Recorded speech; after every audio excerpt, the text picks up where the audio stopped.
आज हम mind management not time management किताब के बारे में बात करने जा रहे हैं, जिसे डेविड कडावी ने लिखा है। इस किताब की शुरुआत हम एक एनिमेटेड कहानी के साथ करेंगे, ताकि आपको यह समझ आए कि यह किताब और यह समरी आपकी कितनी मदद कर सकती है।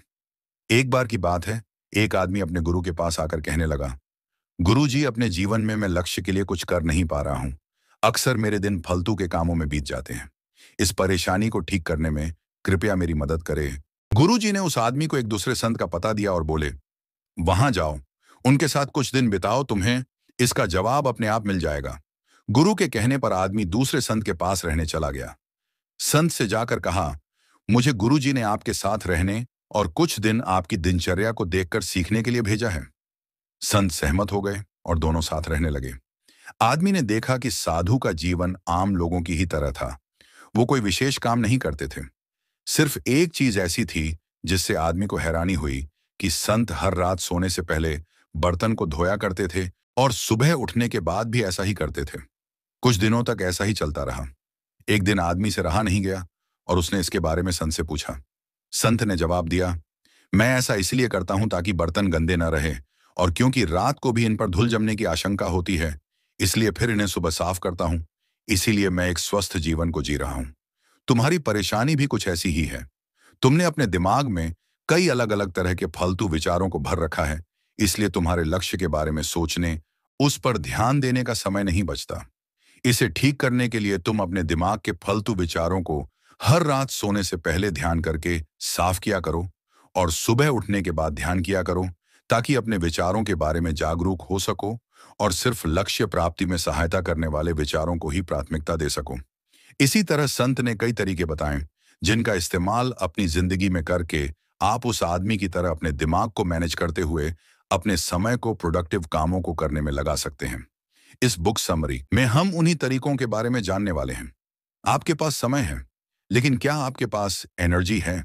आपने अपना समय बचाने के लिए वह सब कुछ किया होगा जो आप कर सकते हैं। हो सकता है इसके लिए आपने हर एक टाइम मैनेजमेंट टेक्निक का इस्तेमाल भी किया होगा। लेकिन क्या आपने कभी ध्यान दिया है कि जितना ज्यादा समय आप बचाते हैं, उतना ही कम समय आपके पास होता है? आप जितना ज्यादा ओवरवेल्म्ड, स्ट्रेस्ड और थका हुआ महसूस करते हैं, टाइम मैनेजमेंट करना उतना ही ज्यादा मुश्किल हो जाता है। अपना रूटीन छोड़ दें। अपनी प्रोडक्टिविटी को बढ़ाने के लिए लॉन्च पैड के रूप में अपने छिपे हुए पैटर्न का इस्तेमाल करें। सिर्फ 5 मिनट में वह करें जो आपको करने में पूरा दिन लगता था। अपने बेकार के टैलेंट को अपनी सबसे अच्छी सोच के साथ सबके सामने आने दें। टेक्नोलॉजी की पूरी पावर का इस्तेमाल करें, जिसमें कोई भी डिस्ट्रैक्शन नहीं है। एक अनक्लियर लेकिन सस्ता गैजेट्स आपकी महान शक्तियों के लिए शॉर्टकट हो सकता है।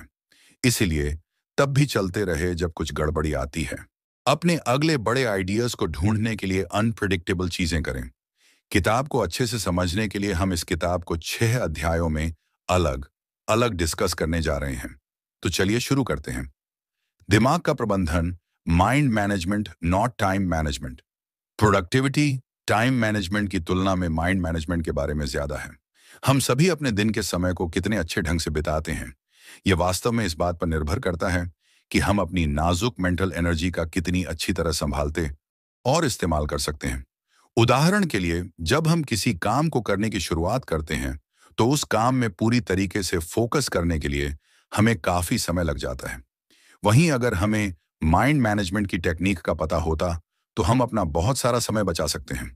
कभी कभी ये असली नहीं लगता है, लेकिन असल में यह एक स्ट्रैटेजी बन सकती है, जिसका इस्तेमाल करके आप अपने काम को कम पेनफुल बना सकते हैं। आप सभी को अपने काम को आसान और कम पेनफुल बनाने के लिए क्रिएटिव होने की जरूरत है। जब आपके पास क्रिएटिव इंसाइट होती है, तो आप दिमाग के अलग अलग एरियाज से अलग अलग एलिमेंट्स को आपस में जोड़ रहे होते हैं।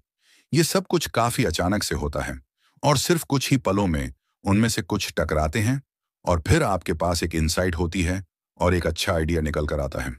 कुल मिलाकर इंसाइट एक भूल भुलैया को हल करने की तरह है, जहां आपको सॉल्यूशन ढूंढने से पहले सभी अलग अलग रास्तों से गुजरना पड़ता है।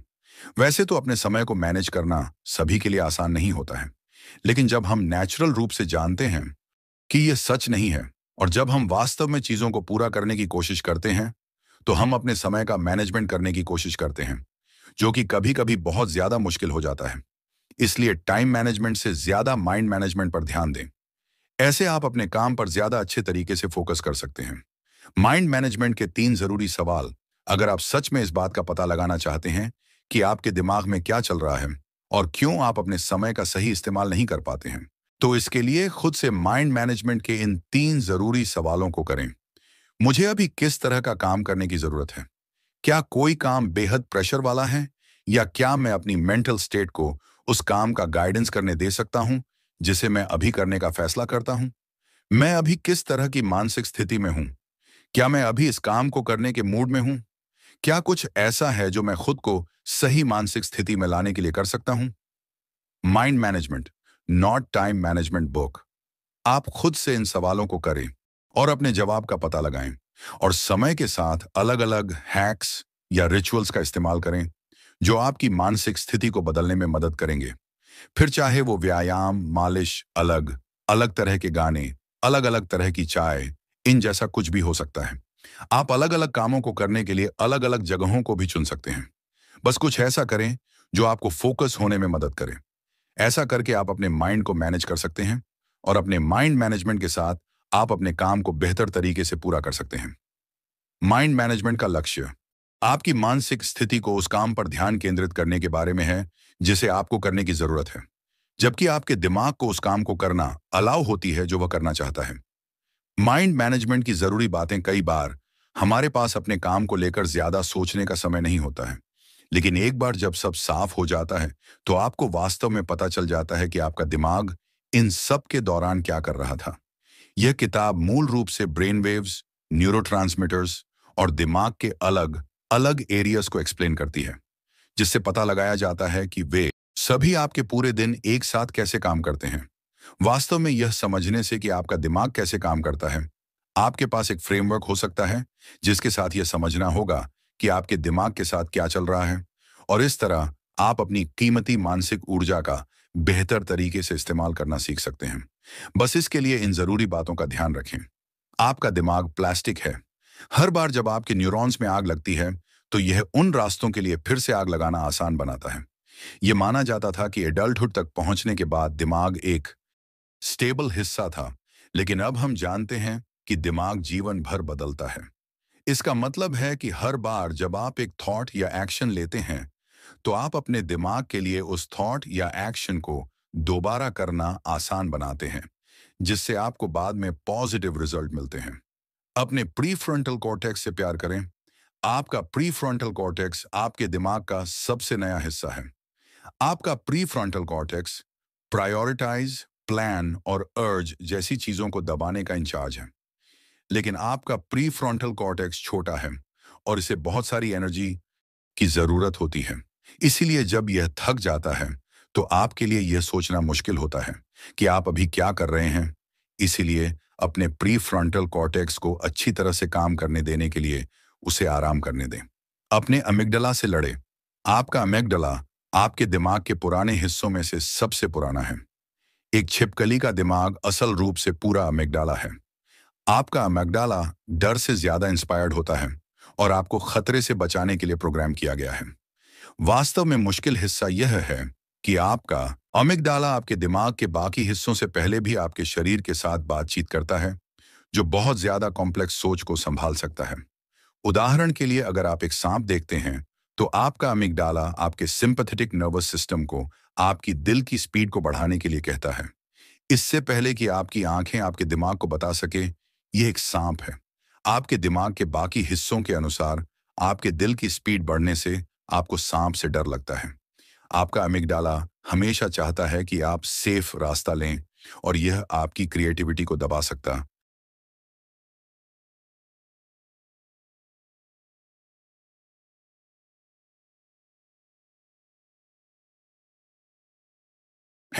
इसलिए इसकी पावर से सावधान रहें। रेस्टोरेटिव चीजें प्रोडक्टिव हैं। आपके प्रीफ्रंटल कॉर्टेक्स और अमिगडाला के बीच इस लड़ाई को देखते हुए और इस फैक्ट को देखते हुए कि आपका प्रीफ्रंटल कॉर्टेक्स इतनी आसानी से थका हुआ है, यह कोई हैरानी की बात नहीं होनी चाहिए कि दिमाग का इफेक्टिव ढंग से इस्तेमाल करने के लिए आराम जरूरी है। अगर आपको लगता है कि आप हर रात सोने तक काम करके ज्यादा काम कर रहे हैं, तो आप शायद सही नहीं हैं। आप शायद अपने प्री फ्रंटल कॉर्टेक्स को कम कर रहे हैं और स्ट्रेटेजिक रूप से सोचने के बजाय रिएक्शनरी, फियर ड्रिवन समय को काम के साथ भर रहे हैं। डरने और फिजूल में सोचने की बजाय रिस्टोरेटिव एक्टिविटीज जैसे एक्सरसाइज करना, सोना और अपने चाहने वालों के साथ समय बिताने जैसा काम करें। इससे आप अपने दिमाग को इकट्ठा कर सकते हैं। अब बस इन बातों का ध्यान रखते हुए अपने माइंड को मैनेज करने पर ध्यान दें और इसके साथ ही अपने जीवन को ज्यादा प्रोडक्टिव बनाने की शुरुआत करें। माइंड मैनेजमेंट का इस्तेमाल। Mind management not time management summary. पिछले भाग में बताई गई बातों को ध्यान में रखते हुए अब इन टिप्स का इस्तेमाल अपने दिमाग को इफेक्टिव ढंग से मैनेज करने के लिए करें। मेडिटेट करें। माइंडफुलनेस मेडिटेशन का अभ्यास करके आप अपने वर्तमान परिवेश, एनवायरनमेंट से अवगत, अवेयर हो सकते हैं। आप अपने करंट एनवायरनमेंट में उत्तेजनाओं को बेहतर ढंग से प्रोसेस करने के लिए न्यूरल पाथवेज को तलाशते हैं, जिससे आप ज्यादा शांत और इंटेंशनल होते हैं। अगर आपको वास्तव में लगता है कि आप मेडिटेशन नहीं कर सकते हैं, तो 2 से 10 मिनट तक ध्यान करने से शुरू करें।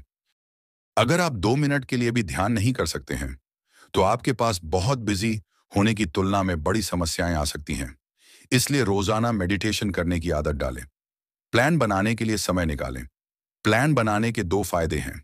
1, आप इसे तब कर सकते हैं जब प्लान बनाने के लिए आपकी मेंटल एनर्जी ज्यादा हो, ताकि आप बेहतर प्लान बनाएं। और 2, यह आपके कीमती प्रीफ्रंटल कॉर्टेक्स को दूसरी एक्टिविटीज को करने के लिए फ्री करता है, क्योंकि प्लानिंग और प्रायोरिटाइजिंग पहले ही की जा चुकी है। इसके बाद अपने पूरे वीक को रिव्यू करें, जिससे आप आने वाले वीक के लिए सही प्लान तैयार कर सकते हैं। इसके साथ ही अपने आने वाले कामों को करने के लिए एक टू डू लिस्ट बनाएं। अपने आप को शुरू करने से बचें। बस एक काम शुरू करना बहुत मुश्किल हो सकता है। एक क्लियर गोल के बिना आपका दिमाग आपको शुरू करने में इंस्पायर्ड करने के लिए ज्यादा डोपामाइन को प्रोड्यूस नहीं करेगा। आप एक क्लियर गोल की पहचान करने के लिए बिना रुके 10 मिनट के लिए किसी एक चीज पर काम करें।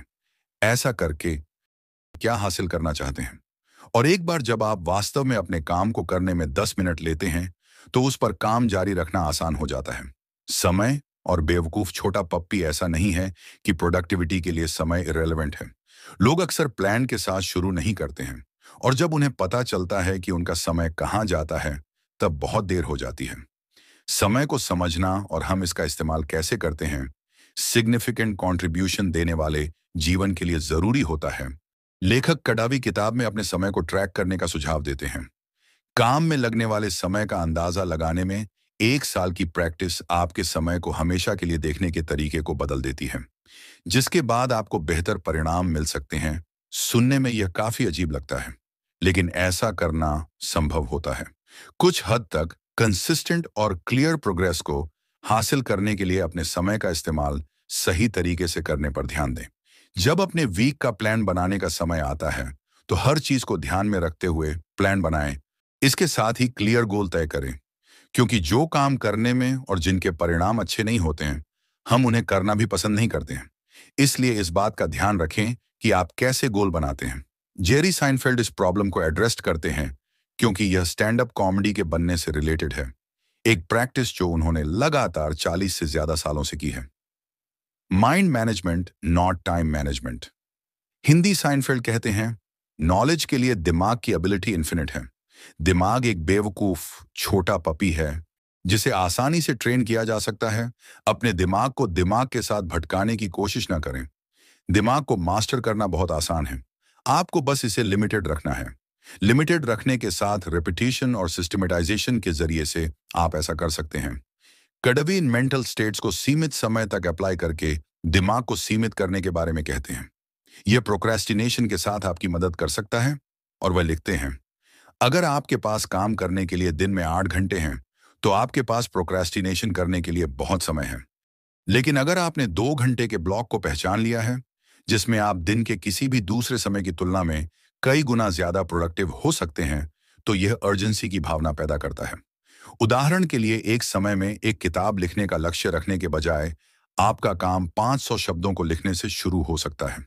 ऐसा करके आप थोड़ा थोड़ा काम करके अपने पूरे लक्ष्य को हासिल कर सकते हैं। इसी तरह अपने दिमाग को समय के साथ धीरे धीरे ट्रेन करें और आखिर में आप बेहतर परिणाम हासिल कर सकते हैं। अपनी जिंदगी में इस किताब का इस्तेमाल करना, मौके और सावधानियां। अब तक आपको अपने समय और दिमाग दोनों की अहमियत का बखूबी पता चल गया होगा। अब पिछले अध्याय में बताए गए तरीकों का इस्तेमाल अपने जीवन में करना शुरू करें। आप धीरे धीरे बदलाव को महसूस कर सकते हैं। अपने माइंड को मैनेज करने के तरीके पर ध्यान दें और अगली चीज को तय करते समय मेंटल स्टेट के जरिए कामों को देखकर फायदा उठाएं। साथ ही मेंटल स्टेट के अनुसार कामों के लिए अपने कैलेंडर में समय को ब्लॉक करें। अब अपने क्रिएटिव और एनालिटिकल काम पर काम करने के लिए दिन की शुरुआत में और प्रेफरेबली हफ्ते की शुरुआत में एक ज्यादा ऑनेस्ट तरीका इस्तेमाल करें। अपने जरूरी कामों जैसे एक्सपेंस रिपोर्ट्स, स्केड्यूलिंग मीटिंग्स या दूसरे एडमिनिस्ट्रेटिव टास्क को दिन की क्लियर सोच के साथ पूरा करें, ताकि आपको इसमें किसी तरह की परेशानी ना आए। ऐसा करके आप आने वाली परेशानी पर अपना समय बर्बाद करने से पहले ही बच सकते हैं। अब लेखक के बताए गए स्ट्रक्चर को अपनी जिंदगी में एक आदत की तरह इस्तेमाल करें। कैडबी अपनी खुद की जिंदगी से बहुत सारे उदाहरण को बताते हैं कि वो अपने समय का मैनेजमेंट कैसे करते हैं, लेकिन उनमें से बहुत सारे तरीके आपके लिए कभी कभी जरूरी नहीं लगते हैं। इसलिए अपने तरीकों की पहचान खुद करें और लेखक के बताए गए स्ट्रक्चर को ध्यान में रखते हुए काम करने की शुरुआत करें। और कैडबी, जो कि एक लेखक और पॉडकास्टर हैं जिनका बैकग्राउंड सॉफ्टवेयर डिजाइन है, एक ऐसे ऑर्गेनाइजेशन के अंदर काम नहीं करते हैं जिसका अपने समय पर दावा है। एक कंपनी के पर्सपेक्टिव से वे एग्जीक्यूटिव के समय का इस्तेमाल करके ताकत बनाते हैं, जैसा कि ड्रकर ने बताया है, जिसके जरिए से मीटिंग्स और एक्टिविटीज को अप्लाई किया जाता है जो आसानी से एक स्ट्रक्चर के अंदर फिट नहीं होते हैं। किसी ऐसे इंसान के लिए जो एक बढ़ती हुई ऑर्गेनाइजेशन के अंदर काम करता है, जिसके लिए हाई लेवल के कोऑर्डिनेशन और क्लैरिटी की कमी होती है, उन्हें बार बार मीटिंग करने की जरूरत पड़ जाती है और अक्सर एक स्केड्यूल पर कंट्रोल बनाए रखना संभव नहीं होता है। आप इसका एहसास खुद कर सकते हैं। पर्सपेक्टिव से वे एग्जीक्यूटिव के समय का इस्तेमाल करके ताकत बनाते हैं, जैसा कि ड्रकर ने बताया है, जिसके जरिए से मीटिंग्स और एक्टिविटीज को अप्लाई किया जाता है जो आसानी से एक स्ट्रक्चर के अंदर फिट नहीं होते हैं। किसी ऐसे इंसान के लिए जो एक बढ़ती हुई ऑर्गेनाइजेशन के अंदर काम करता है, जिसके लिए हाई लेवल के कोऑर्डिनेशन और क्लैरिटी की कमी होती है, उन्हें बार बार मीटिंग करने की जरूरत पड़ जाती है और अक्सर एक शेड्यूल पर कंट्रोल बनाए रखना संभव नहीं होता है। आप इसका एहसास खुद कर सकते हैं। आपने खुद को अलग अलग मेंटल स्टेट्स में एक ही समय में पाया होगा, जिसके बाद आप भटक जाते हैं और आप यह तय नहीं कर पाते हैं कि आपको क्या करना चाहिए। Mind management not time management, English procrastination, वास्तव में एक प्रोजेक्ट को पूरा करने में फेलियर से पैदा होता है, जो आसान कदम दूर कर सकते हैं, लेकिन यह बचपन से जुड़े गहरे डर से भी आ सकता है। मेंटल हेल्थ के बिना मेंटल स्टेट्स का मैनेजमेंट नहीं किया जा सकता है। हम इंसान अक्सर काफी बुरे काम करते हैं और अच्छे इरादों के साथ भी हमारे जीवन को हमारी अपनी इम्परफेक्शंस और हमारे साथ बातचीत करने वाले दूसरे इनकम्प्लीट इंसानों के कामों से गंदा बना दिया जाता है। अपने पास्ट की परेशानियों से जूझते हुए हमारे दिमाग के प्यार, हमारे कॉलीग, स्पाउसेस, बॉसेस, बच्चों और दोस्तों की जरूरतों और डिमांड को रेडी करना किसी भी प्रोडक्टिविटी सिस्टम की नाजुक सोफिस्टिकेटेड ब्यूटी के लिए एक अर्थक्वेक की तरह है, जिससे बचने के लिए आपको लेखक के तरीकों का इस्तेमाल करने की जरूरत है। इसके लिए बस आज से ही अपने माइंड को मैनेज करने पर ध्यान दें। जब आप इस तरीके से काम करने की आदत डाल लेते हैं, तो आप अच्छे परिणाम हासिल कर सकते हैं। निष्कर्ष, आइए अब सीखे हुए लेसन्स को एक बार दोहरा लेते हैं। टाइम मैनेजमेंट से ज्यादा माइंड मैनेजमेंट पर ध्यान दें। खुद से माइंड मैनेजमेंट के 3 जरूरी सवालों को करें। माइंड मैनेजमेंट के लिए दिमाग की जरूरी बातों का ध्यान रखें। 10 मिनट तक किसी एक चीज पर काम करने के साथ प्लान बनाने के लिए समय निकालें। पहचानें कि आप कब किस मेंटल स्टेट में होते हैं। अपने दिमाग को समय के साथ धीरे धीरे ट्रेंड करें। अपने जीवन में आई अपॉर्चुनिटीज और प्रिकॉशंस का ध्यान में रखते हुए काम करें। तो दोस्तों, इस किताब से हमने माइंड मैनेजमेंट करने के तरीके के बारे में जाना, जिसका इस्तेमाल करके आप अपने जीवन में बेहतर परिणाम हासिल कर सकते हैं। आपके बेहतर परिणाम आपके जीवन में आपकी प्रोडक्टिविटी को बढ़ाने में मदद करेंगे। अब अगर आप भी अपने जीवन में सफल होकर बड़े बदलाव लाना चाहते हैं, तो किताब में बताए गए सभी तरीकों को अपने जीवन में इस्तेमाल करें। और ऐसे ही वीडियो देखने के लिए ज्ञान बुक को सब्सक्राइब करें। धन्यवाद। और वीडियो अच्छी लगी हो तो एक लाइक ठोक दें।